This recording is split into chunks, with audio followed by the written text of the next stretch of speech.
L'idée qui va nous conduire est tirée de la deuxième épître de Paul à Timothée.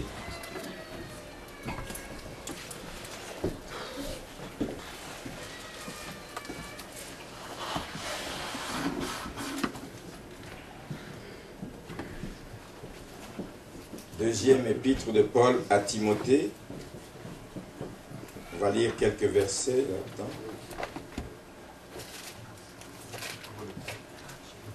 D'abord, avant de commencer, je bénis le Seigneur pour ce que les chants dans lesquels l'équipe de louange nous a conduits ce matin. Ça préparait réellement tout mon message. J'étais en train de célébrer le Seigneur. Réellement, Dieu a voulu qu'on parle de ça ce matin et Dieu soit loué pour cela. Amen. Alors nous allons nous lever pour honorer la parole de Dieu. Nous nous levons pour lire une portion des Écritures dans 2 Timothée chapitre 4.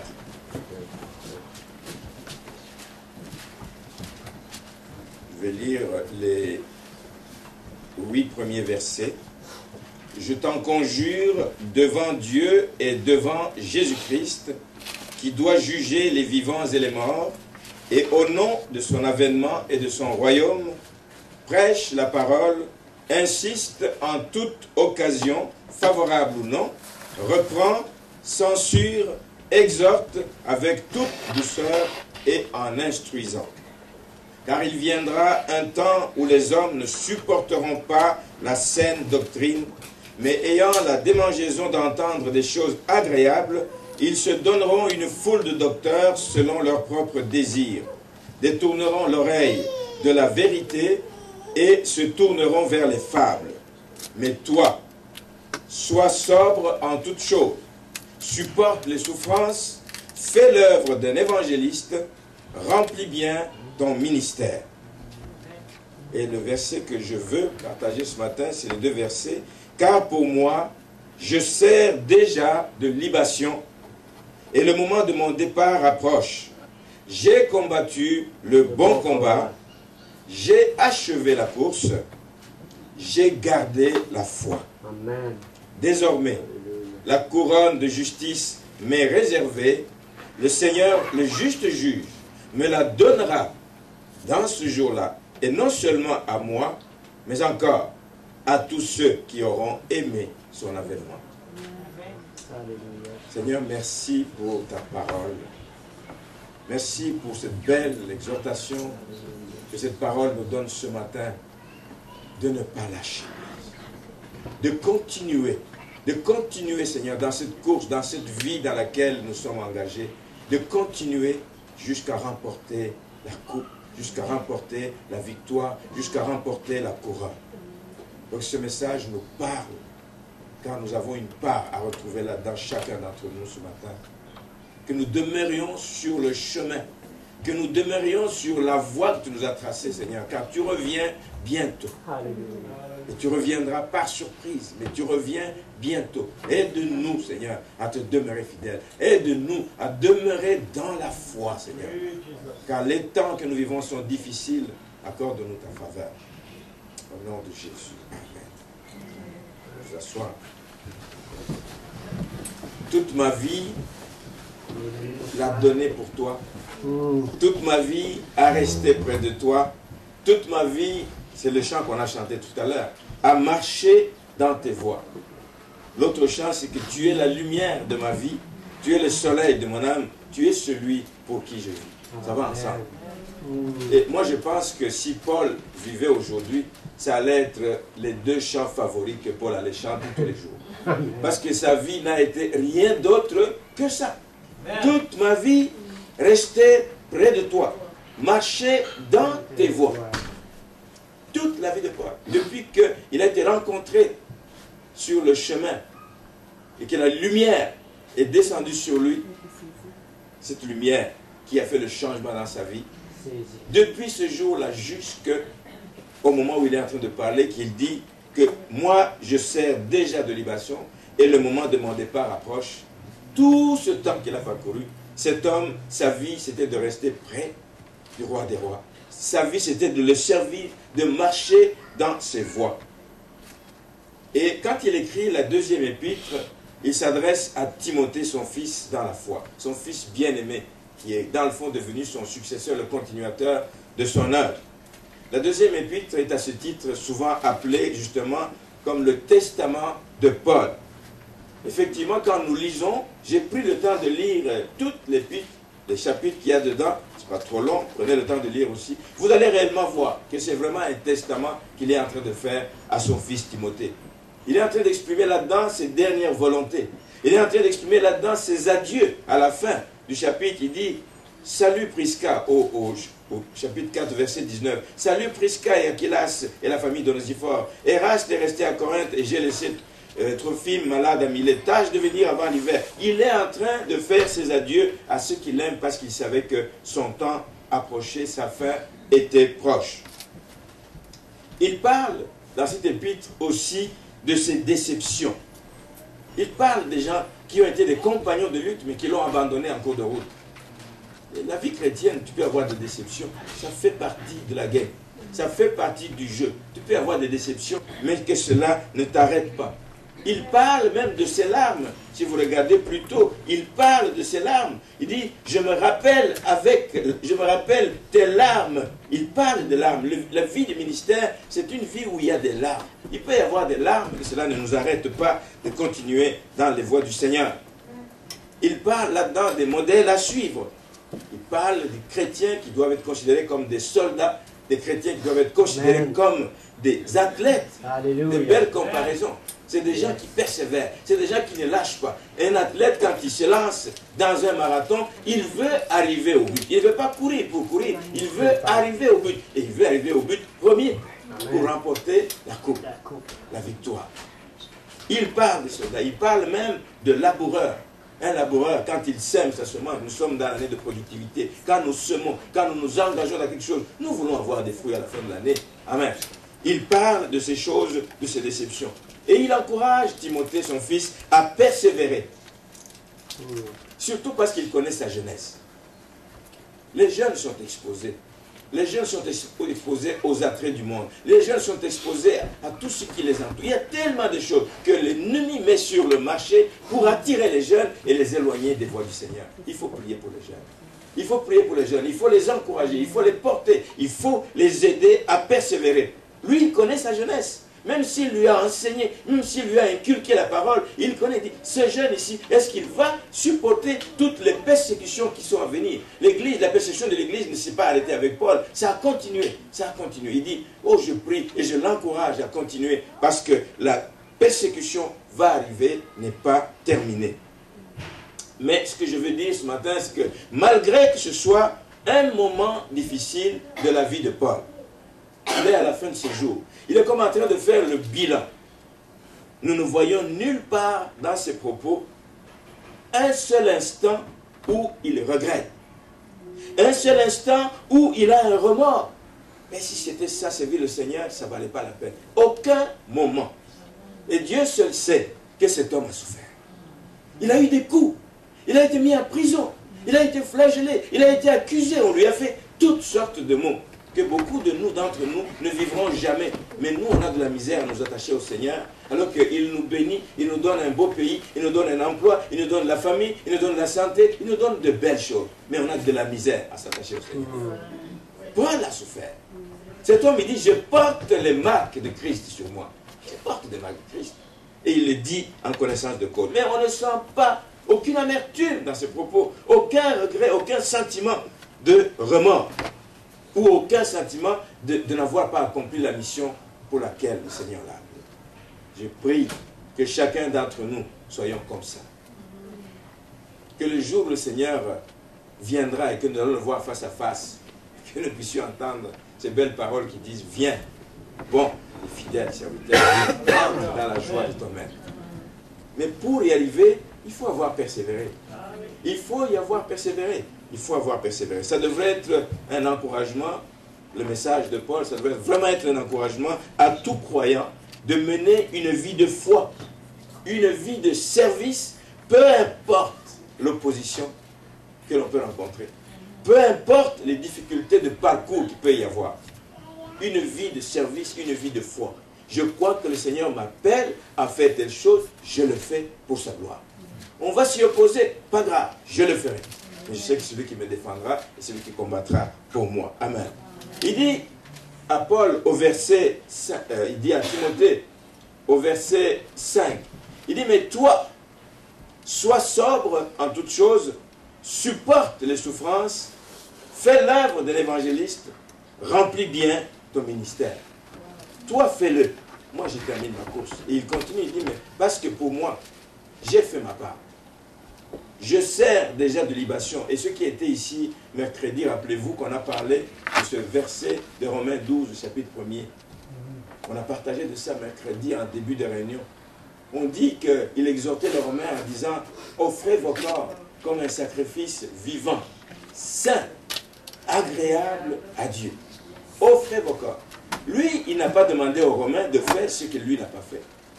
Il a offert toute sa vie au service du Seigneur. Il a offert toute sa vie comme un sacrifice vivant. Je vous dis qu'il a été flagellé. Et il donne d'ailleurs un bel exemple de ça. À la fin, au verset 6 du chapitre 4, il dit « Je sers déjà de libation. » Ça veut dire « Je sers déjà de sacrifice. » Ma vie va être placée sur le feu, sur l'autel de sacrifice, à cause de Christ. Il l'a demandé aux Romains, mais il le dit. Moi-même, j'ai donné l'exemple. C'est pour ça que j'aime toujours. Je ne veux pas demander aux gens, faites ce que je vous dis. Nous avons déjà entendu ça. Faites ce que je vous dis, ne faites pas ce que je fais. C'est trop facile. Il faut que je le fasse pour montrer l'exemple que c'est possible de le faire. Alors je peux vous le demander. Mais si je ne suis pas capable de le faire, c'est difficile. J'aurais personnellement du mal à vous le demander. Dire voilà, faites ceci, mais même si moi je ne suis pas capable. Non. Paul a donné l'exemple. Il avait des raisons pour encourager les autres. Il servait déjà de libation. Il savait que le temps venait où on va le mettre à mort. Certes qu'on ne va pas le clouer à la croix comme les brigands et autres, etc. Parce qu'il y avait une loi qui interdisait qu'un Romain soit pendu au bois. Donc lui, certainement, sa mort allait être une mort par décapitation, comme ont subi beaucoup d'autres de ses compagnons de lutte. Ceci donc vient confirmer que lui, il a donné l'exemple et il a servi de libation. Ce qu'on voit aussi dans les passages ici que nous venons de lire, c'est que Paul se préoccupe moins de sa condition. Il n'est pas en train de se plaindre sur son sort. Il n'est pas en train de se plaindre sur toutes les misères qu'il a eues. Il est plutôt en train de se préoccuper de ce qui reste. Il se préoccupe de la condition de Timothée. Seigneur, moi je m'en vais, mais est-ce que Timothée va tenir bon? Moi je m'en vais. Est-ce qu'il va résister au vent et aux tempêtes? Je m'en vais, mais est-ce qu'il va résister à toutes les menaces, à toutes les tribulations qui vont venir par la suite? Il avait peur que Timothée n'abandonne la voie à cause de sa jeunesse. C'est pour ça qu'il l'a exhorté sans cesse. Il se préoccupait des gens qui vivaient à l'époque et qui vivaient dans l'apostasie, qui reniaient tout ce qui faisait la force de la parole de Dieu. Il se préoccupait de ces gens-là. Il se préoccupait de ceux qui étaient élus avant la fondation du monde. J'ai lu tout le chapitre 2. Si vous lisez au chapitre 2, verset 2, chapitre 2, 2 Timothée, chapitre 2, le verset 10. Il dit ceci: c'est pourquoi je supporte tout à cause des élus. Il ne regarde pas sa condition, il dit moi je supporte tout à cause des élus, afin que eux aussi obtiennent le salut qui est en Jésus-Christ avec la gloire éternelle. Il pense aux élus, il pense à ceux que Dieu a prédestinés depuis des années, mais qui n'ont pas encore connu Christ. Il y en a beaucoup que le Seigneur a appelés, mais qui n'ont pas encore connu Christ. Il veut que l'évangile avance, il veut que l'évangile aille de l'avant. Il se préoccupe de ceux qui sont exposés aux faux enseignements. Il ne regarde pas sa condition. Ça devrait être la même chose pour nous. Amen. Que le Seigneur nous aide réellement à faire ce qu'il attend de nous. Je vais revenir maintenant au texte, et particulièrement le verset 6 et 7 de chapitre 4. 2 Timothée 4, versets 6 et 7. Où au verset 7, nous voyons Paul qui exhorte Timothée en lui indiquant dans le fond 3 conditions. Et ça c'est valable pour nous aussi ce matin, c'est pour ça que je l'apporte. 3 conditions qu'il faut remplir pour dire que j'ai fait une bonne vie, j'ai œuvré dans le sens que le Seigneur veut que j'accomplisse. 3 conditions pour que notre mission ici sur terre soit bien accomplie. Et c'est important qu'on le sache, que nous puissions nous comporter en conséquence. D'abord, La première chose qu'il dit, pour réussir ta mission, il faut combattre le bon combat. Première chose. Tu veux réussir ta mission, ne va pas chercher loin. Il faut combattre le bon combat. Combattre, ça veut dire lutter. Combattre, ça veut dire endurer. Combattre, ça veut dire résister. Combattre, ça veut dire persévérer. Et la vie chrétienne ne peut rien être d'autre qu'une vie de persévérance. Si tu veux réussir ta vie chrétienne, c'est une vie de combat et de combat et de combat. De toute façon, quand Jésus nous appelle à lui, il ne nous appelle pas à vivre une vie où il n'y aura jamais de problème. Il n'a jamais promis ça à personne. Il n'a jamais dit que si tu donnes ta vie au Seigneur, tu n'auras jamais de tribulations, tu n'auras jamais de problèmes, tu n'auras jamais de maladies, tu n'auras jamais de problèmes financiers. Il n'a jamais dit ça. Par contre, il y a quelque chose qu'il nous a promis. Il dit, mais quand cela arrivera, je serai avec vous. Même quand vous serez dans la vallée de l'ombre de la mort, Psaume 23, je serai avec vous. Je ne serai pas loin. Voici ce qu'il a promis. Donc, lui nous appelle au combat. Il sait que la vie chrétienne est un combat. Parce que quand tu donnes ta vie au Seigneur, ça veut dire que tu dis non à l'ennemi. Et vous savez que l'ennemi ne peut pas nous lâcher. L'ennemi ne nous lâchera pas comme ça en disant, ok, tu veux aller au Seigneur, va-t'en, j'ai encore d'autres gens ici. Non. Chaque fois qu'il perd une âme, si les églises, nous pouvions aussi nous comporter de la même façon. Chaque fois qu'il y a une âme qui va se perdre, qui va sortir, qui va aller dans le monde, que nous puissions mettre toute l'énergie pour essayer de récupérer cette âme. Le diable fait tout ça. Quelqu'un lui échappe de ses griffes, il va tout faire pour le ramener. Il ne va pas dire, oh, il est allé chez le plus puissant, le tout puissant, il est allé, je ne peux plus le toucher. Non, il va tout faire. Il va tout faire. Il va tout faire. Combattre le bon combat. Quand nous donnons notre vie au Seigneur, nous devons nous attendre à des combats. Nous devons nous attendre à recevoir des coups. Nous devons nous attendre à ce que l'ennemi ne nous lâchera pas, il ne nous laissera pas aller comme ça. Il veut que nous puissions rentrer dans son camp. Il veut que nous puissions rechuter. Et il va mettre des obstacles. La seule garantie que nous avons comme enfants de Dieu, c'est qu'il sera avec nous. C'est que nous ne serons pas éprouvés au-delà de nos forces. Amen. Nous serons éprouvés. Nous serons attaqués. Nous serons en difficulté par moments. Mais nous savons qu'il y a quelqu'un en qui nous pouvons croire et de qui nous pouvons attendre force, énergie et grâce. C'est Paul qui le dit parce qu'il l'a vécu dans 1 Corinthiens 10, verset 13. Il dit, vous ne serez pas éprouvés au-delà de vos forces. Au-delà de vos forces. Quand de la tribulation, quand des problèmes, des épreuves viendront, sachez qu'il y a une provision que vous pouvez aller chercher auprès de Dieu. Elle est disponible, mais il faut savoir qu'on peut aller la chercher. Mais Paul ne dit pas seulement qu'il faut combattre ou qu'il a combattu. Il dit, j'ai combattu le bon combat. Oh! Ça veut dire qu'il peut y avoir des mauvais combats. Et il peut y avoir des mauvais combats que nous menons en tant qu'enfants de Dieu. Il exhorte à mener un bon combat, pas n'importe quel combat. Il y a des combats que nous nous engageons à mettre, dans lesquels nous nous engageons à entrer, que nous ne devrions pas avoir. Il y a des combats que nous ne devrions pas faire, bien aimés. Il y a des combats que nous faisons dans des confrontations inutiles que nous cherchons. Il y a des combats que nous cherchons dans des querelles inutiles que nous pouvons éviter. Souvent, nous le faisons parce que nous voulons nous justifier. Nous voulons prouver à la face du monde que non, moi, ce n'est pas parce que je suis chrétien qu'on peut marcher sur mes pieds. Je vais me défendre. On n'a pas besoin de nous défendre. Il y a quelqu'un qui nous défend. Nous n'avons pas besoin de nous défendre parce que nous avons même un avocat qui plaide en notre faveur jour après jour. Nous n'avons pas besoin. Il y a des combats que nous ne devons pas faire. Il y a des combats que nous laissons au Seigneur. Il y a des combats que nous laissons au Seigneur. Occupe-toi-en. Moi, tu m'as appelé à te servir, je reste dans le champ. Je n'ai pas de temps à perdre dans des querelles inutiles et futiles. Ne faisons pas des combats pour notre propre orgueil, pour prouver que je suis capable, je peux me défendre. Moi aussi, je peux faire ci, je peux faire cela. Laissons le Seigneur nous défendre.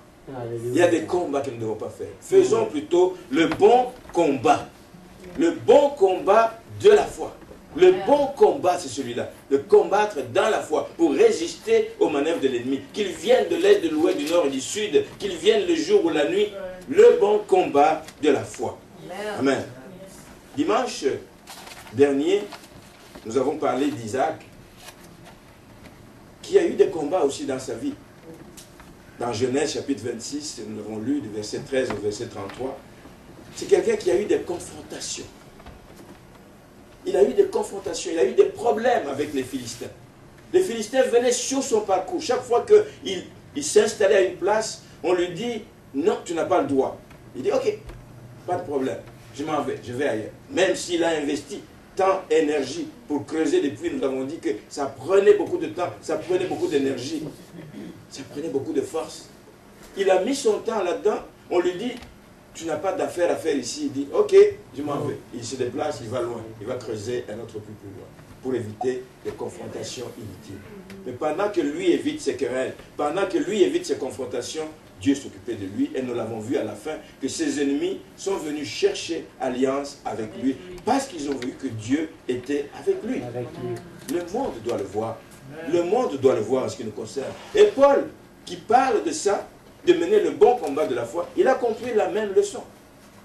J'ai déjà apporté ici, et vous connaissez, ceux qui connaissent l'histoire de Paul et de Barnabas, qui effectuaient des voyages missionnaires. Et au cours d'un de leurs voyages, ils devaient aller avec un jeune qui s'appelle Marc. Marc, qui avait déjà effectué un premier voyage avec eux, c'était une aide, un jeune peut-être qui avait l'énergie et la force pour aider à porter des valises et d'autres choses, mais qui voulait aussi apprendre, se tenir aux côtés des plus expérimentés dans les choses de Dieu. On apprend beaucoup de choses. Paul a eu un vif, la Bible parle dans Actes des Apôtres du chapitre 15, verset 36, qu'il y a eu un vif dissentiment. Il y a eu un vif désaccord entre Paul et Barnabas. Et Dieu seul sait tout ce que ces deux ont fait ensemble. C'est une belle histoire de Paul et de Barnabas. Malgré tout le bon cheminement qu'ils ont fait ensemble, malgré toutes les bonnes choses qu'ils ont fait ensemble, à un moment donné, pour des raisons, pour des niaiseries, je dirais, Paul dit, pas question, je ne peux plus continuer avec Barnabas, avec Marc. Marc nous a abandonné lors du premier voyage. Non, bien aimé. Ils ont décidé de ne pas continuer à se battre là-dessus, pas se quereller là-dessus, ils ont décidé de se séparer. Isaac, lui, il quittait, il allait creuser un autre puits. Paul décide de se séparer avec Barnabas. Et souvent on dit aux yeux des gens du monde que des chrétiens, des hommes de Dieu, ils peuvent se séparer comme ça. Il dit, ce n'est pas des vrais hommes de Dieu. Non, Dieu peut permettre des choses comme ça dans la vie des enfants de Dieu. Dieu peut permettre qu'il y ait séparation pour sa gloire. Pour sa gloire. Et effectivement, la gloire de Dieu a éclaté parce que l'un est allé à gauche, l'autre est allé à droite et l'évangile a continué à se propager. Pas de querelle inutile. À un moment donné, c'est décidé, je tourne la page, je passe à autre chose. Voici ce que Paul et Barnabas ont fait. Donc quand il dit combattre le bon combat, il sait que nous ne devons pas nous arrêter à des petites choses. Il y a eu un vif dissentiment, ils se sont séparés, l'un est allé à gauche, l'autre est allé à droite. Et le bon combat que nous devons mener, nous le menons contre les trois ennemis du chrétien que vous connaissez. Le monde, le diable et le moi. C'est les principaux ennemis du chrétien. Le diable ne lâchera jamais. C'est un menteur, c'est un voleur. Il veut tout le temps voler, tuer, égorger, détruire. Jean 10:10. C'est tout ce qu'il veut faire. Mais il faut lui résister. Il faut lui résister. Le moi, la chair, les désirs de la chair. Galates, chapitre 5, verset 19, vous en savez davantage. Le moi, la chair, ses œuvres, les œuvres de la chair. Voici les types de bons combats que nous devons faire. Nous avons un autre ennemi, c'est le monde avec toutes ses attractions. Je parlais de ça pour les jeunes, mais ce n'est pas seulement pour les jeunes. Le monde avec ses attractions, avec ses convoitises. Écoutez, qu'est-ce qu'on ne nous offre pas pour nous attirer, pour nous... Même quand tu ne veux pas, ils trouvent des moyens de t'atteindre. Téléphone, ils arrivent jusque chez vous, dans des boîtes, des images. Vous ouvrez Internet pour chercher une information, vous ouvrez Internet pour lire vos courriels, une image sort de là. Le monde cherche à nous atteindre par toutes sortes de moyens. Voici les trois ennemis du chrétien. Et la Bible dit dans 1 Jean, chapitre 5, verset 19, que le monde entier est sous la puissance du malin. Donc le chrétien ne veut pas dire je suis dans ce monde et je ne suis pas exposé. Nous sommes exposés, mais il faut combattre, il faut lutter et ne jamais arrêter et résister. Premier appel de Paul à Timothée et à nous aujourd'hui, combattez le bon combat. Arrêtez des combats inutiles. Arrêtez des combats pour vous glorifier. Arrêtez des combats qui ne font pas avancer la cause de l'évangile. Mais menez les combats qui vous approchent davantage de Dieu. Menez les combats qui vous amènent plutôt là où Dieu veut que vous puissiez travailler. Amen. Premier élément, combattez le bon combat. Le deuxième élément qu'il dit, il dit, mais c'est bien de combattre le bon combat, mais tu peux faire un combat et t'arrêter en cours de route. Tu dis, mais oui, mais ça fait trop pour une personne. Non, il faut achever la course. Amen. Quand on parle de la course, Amen. la vie est une course. J'ai dit souvent que la vie est une course à obstacles. Il n'y a pas une vie où tu cours sur une ligne droite, il n'y a rien qui t'arrête. Il y a tout le temps des obstacles, mais il faut pouvoir les contourner, il faut pouvoir les sauter, il faut pouvoir les éviter. Combattre le bon combat, mais achever la course. Parce qu'il faut aller jusqu'au bout de la mission. Nous aurons des comptes à rendre. Qu'est-ce que tu vas présenter au Seigneur? Je t'ai appelé à faire ceci dans mon église. Tu dis, je l'ai fait pendant 3 ans, Seigneur. J'étais fatigué, j'ai laissé tomber. Achève la course. Et la course s'achève quand? Elle s'achève quand tu rends l'âme, ou elle s'achève au retour de Jésus-Christ. Et elle ne s'achèvera pas avant. Alors, avis aux chrétiens qui se complaisent. Ah, moi je suis spirituel. Moi, je mène une vie de sanctification. Non, la course n'est pas finie. Tu ne peux pas arriver à un certain niveau de ta vie chrétienne et dire, je suis arrivé, je n'ai plus rien à apprendre, je n'ai plus rien à donner, le Seigneur me connaît, j'ai fait beaucoup. Tu ne peux pas dire ça.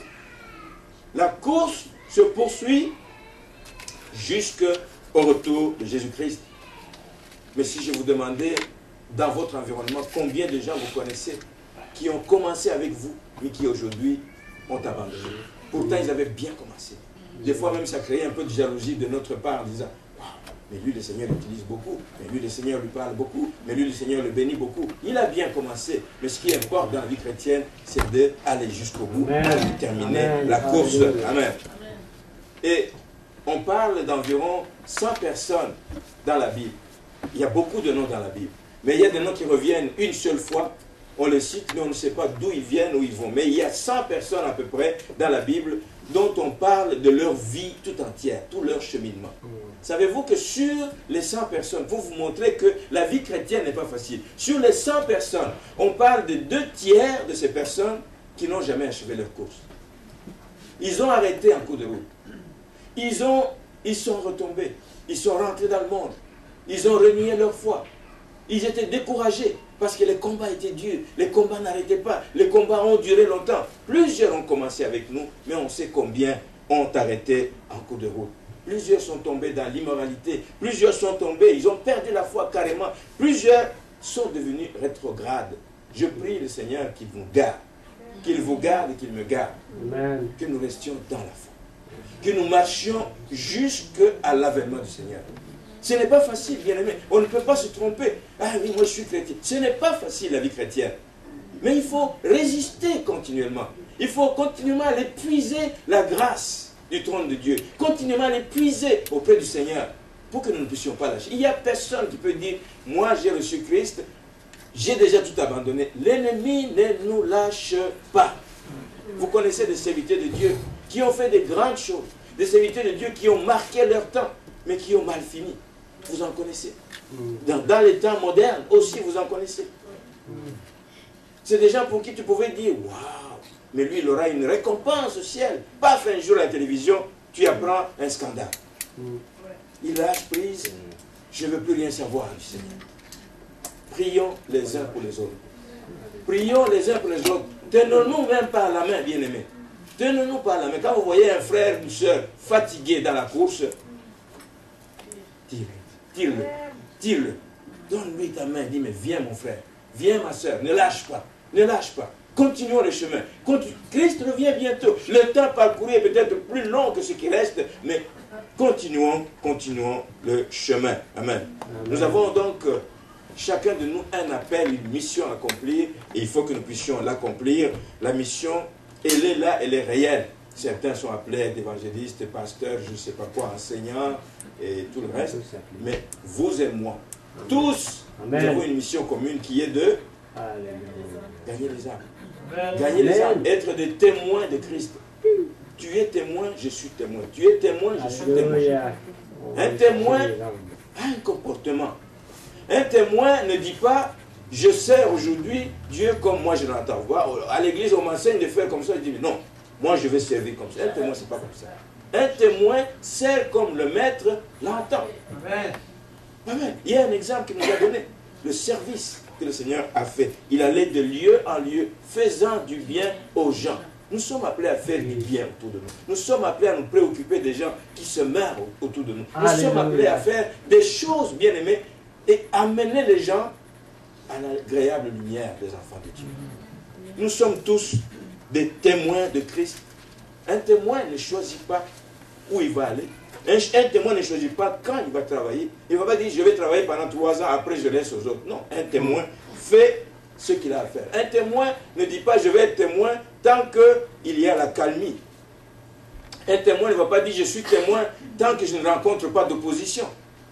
Un témoin ne va pas dire, je vais continuer à témoigner tant que ça me tend. Non, tu n'as pas de choix. Tu as accepté d'être témoin, ben, tu es tenu par le lien qui te lie à ton maître. Amen. Ce n'est pas facile, mais c'est ce que le Seigneur attend de nous. Amen. Avons-nous le choix de faire autre chose? Non. Nous n'avons pas le choix. Nous n'avons pas le choix si nous voulons le rencontrer un jour face à face. Et qu'il nous dise cette belle parole que j'espère entendre un jour dans ma vie. Il dit, viens, bon, fidèle serviteur.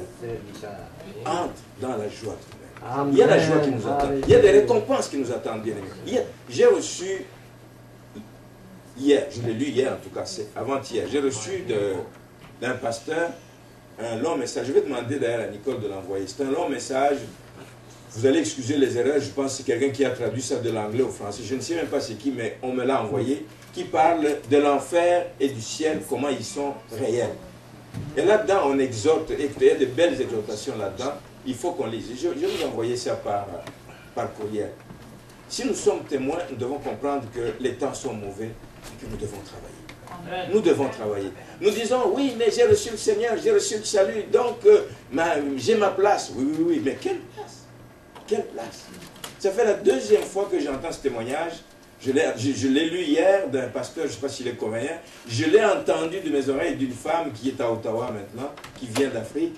Et elle témoignait comment Dieu l'a enlevée. Elle est carrément morte médicalement. Les médecins avaient attesté sa mort. Mais elle est revenue à la vie après 3 jours. Mais elle montrait l'expérience qu'elle a vue. C'est une femme qui n'a pas étudié. Mais tant qu'elle vous décrit, c'est textuellement. Textuellement, ce qui est décrit dans l'Apocalypse. Des chemins pavés d'or, des maisons de ci, des maisons de ça, des belles maisons, etc. Qu'est-ce que vous allez retrouver en haut dans votre maison? Vous pouvez trouver une maison vide. Nous aurons tous peut-être une maison là-bas, mais il y a des gens qui auront une maison vide. Vous n'avez rien fait pour investir. C'est les œuvres ici-bas qui nous précèdent là-haut. Amen.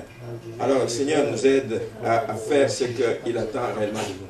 Mais je sais que dans ce combat, il y a 2 obstacles majeurs. Il y a toutes sortes de fardeaux qui nous pèsent. Il y a le péché qui nous environne tellement et qui font que nous devons lutter, lutter, lutter.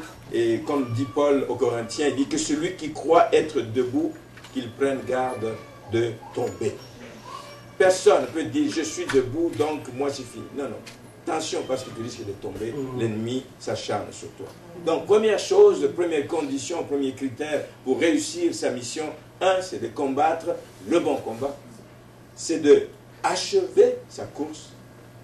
Mais enfin, tu peux combattre le bon combat, tu peux achever ta course, mais cela n'est possible que si tu mènes une vie de foi, si tu gardes ta foi. C'est une vie de foi que nous menons en tant qu'enfants de Dieu. Bien aimé, c'est une vie de foi. Nous croyons sans avoir vu. Nous croyons qu'il est fidèle et qu'il accomplira ce qu'il nous dit de faire. Mais donc, si tu veux mener un bon combat, si tu veux achever ta course, il faut que tu mènes, tu gardes ta foi. Garder, c'est veiller. Garder, c'est préserver. Garder, c'est préserver. Il disait ça à Paul. Garde le dépôt que tu as, le dépôt de la vérité que je t'ai inculqué, le dépôt de la parole de Dieu. Garde ce dépôt. C'est ça qui va te donner la foi. C'est la parole de Dieu vient de ce que nous entendons et ce que nous entendons vient de la parole de Dieu. Garde le dépôt de la vérité que tu as reçue. Garde-le précieusement. C'est ça qui va t'aider à passer au travers des persécutions, qui va t'aider à résister aux faux enseignements, qui va t'aider à résister aux tentations qui vont arriver dans ta vie, qui va t'éviter même de te compromettre comme enfant de Dieu. c'est facile de se compromettre en allant faire des déclarations, des vérités pour plaire aux gens, mais qui ne sont pas conformes à la parole de Dieu. Et je pensais justement, en préparant ce message, que si on devait mesurer les églises, s'il y avait un étalon comme, je ne sais pas, une unité de mesure pour dire, voici une bonne église, voici qui n'est pas une bonne église, nous n'allons pas nous baser sur les fonds en banc que les églises ont. Nous n'allons pas nous baser sur la beauté du bâtiment. Nous n'allons pas nous baser sur le nombre de personnes qui sont dans le bâtiment. Hier soir, j'en parlais avec des bien-aimés. C'est pas ça. Et encore ce matin, il parlait avec sa sœur en Belgique, qui regarde, l'église ne grandit pas, l'église ne grandit pas. Tu as tendance à te décourager. Mais est-ce que c'est ça qui est le plus important? Non. Si on devait mesurer les églises, c'est la qualité, bien-aimée, de la parole qui est prêchée. Est-ce qu'elle est prêchée dans la vérité? Est-ce qu'elle est prêchée avec conviction? Est-ce qu'elle est prêchée dans son entièreté? Croire à la Bible d'un couvert à l'autre. Il n'y a pas des bouts de versets que nous allons sortir là-dedans. Il n'y a pas des pages que nous allons déchirer de notre Bible. Si on devait mesurer les églises, ça devrait être vraiment sur ce critère-là. La qualité de l'enseignement. Quand il viendra un temps où les gens, dit la Bible, ne supporteront plus la saine doctrine. Ça va arriver. Si ce n'est déjà pas arrivé dans certaines églises. Alors Paul nous montre que lui s'est cramponné à sa foi en Jésus-Christ. Je me cramponne à la foi en Jésus-Christ tout au long de sa vie. C'est pour ça que je bénis le Seigneur pour les chants que nous avons chantés. Toute ma vie l'a donné pour toi. Toute ma vie. Rester près de toi. Toute ma vie, toute ma vie, toute ma vie. C'est ce que Paul passe comme le message. Il dit, mais malgré les chaînes par lesquelles je suis passé, malgré les difficultés, malgré les accusations qui ont été portées contre moi, toute ma vie, j'ai mené une vie de foi. Ma confiance totale était en Jésus-Christ. Celui qui m'a rencontré sur le chemin de Damas, celui qui m'a rendu aveugle, celui qui m'a appelé. Alléluia. Et quand il a été appelé, rappelez-vous, il a été appelé, il dit, mais il a envoyé quelqu'un, il dit, va voir mon serviteur Paul à tel endroit. Parce que c'est un serviteur que j'aurai à utiliser puissamment. Mais non seulement je l'utiliserai puissamment, mais je lui montrerai combien il va souffrir pour moi. Moi j'aime toujours dire, si en venant au Seigneur, on nous disait que ton appel est de souffrir, je suis sûr que beaucoup de gens fuiraient. Et beaucoup de gens fuiraient, disent, quoi? Il m'appelle pour souffrir. Moi, je suis bien comme je suis, je préfère rester ici. Paul a été appelé, je lui montrerai combien il doit souffrir pour moi. Et lui a accepté cette souffrance pour que Christ soit glorifié. Et lui a accepté cette souffrance pour que Christ soit connu. Il a accepté cette souffrance pour que Christ soit proclamé jusqu'à la fin de ses jours. Je sers déjà de libation. Je sers déjà de sacrifice. Je sais que la fin approche pour moi, mais je sers déjà de sacrifice et je ne regrette rien. Au contraire, je me glorifie dans le Seigneur pour ce que je fais.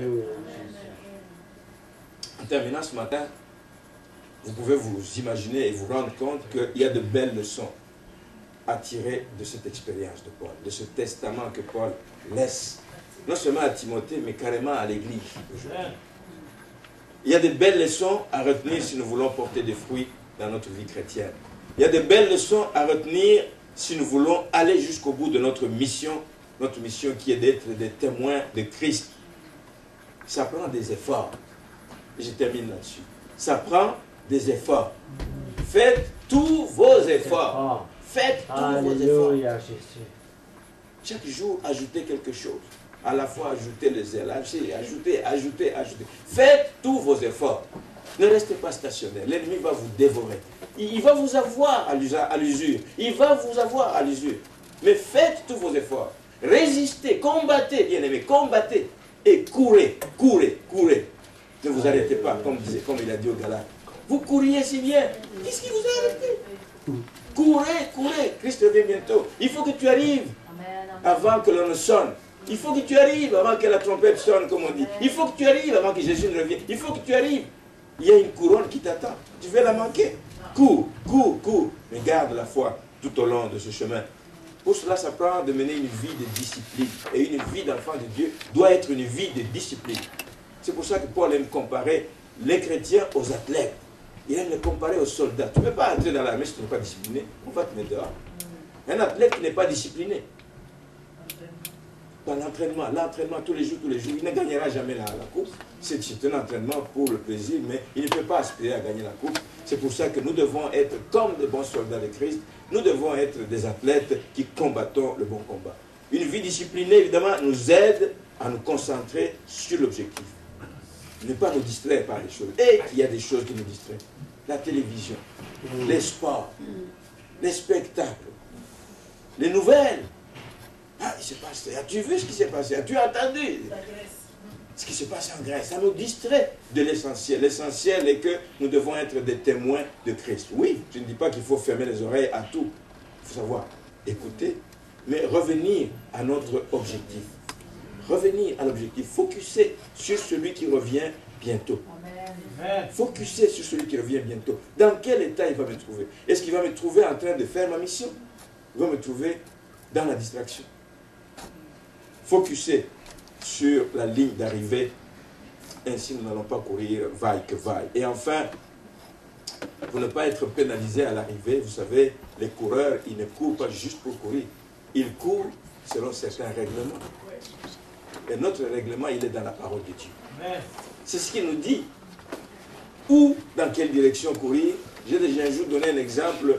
Les gens qui font les 100 mètres, ils ont chacun, il y a des lignes là, qui séparent les 6 coureurs. Mais tu dois rester dans ta ligne. Tu ne peux pas aller sortir pour aller sauter sur... non.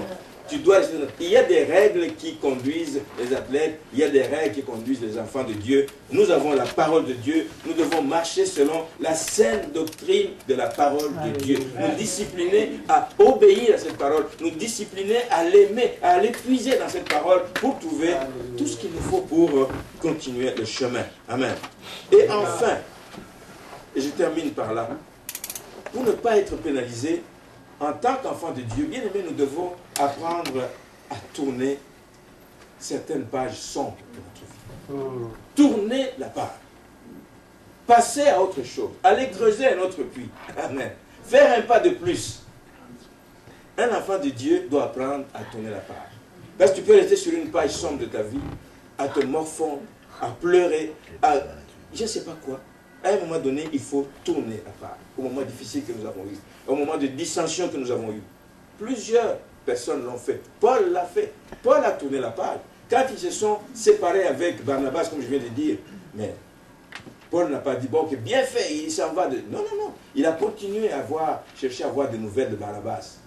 Il demandait des nouvelles. Ils lui ont même envoyé un message. Et même Marc, qui ne voulait pas voir, il dit, mais ramène Marc avec toi, parce qu'il me sera utile. Il me sera utile. Tournez la page dissension et regardez la personne comme Dieu la voit.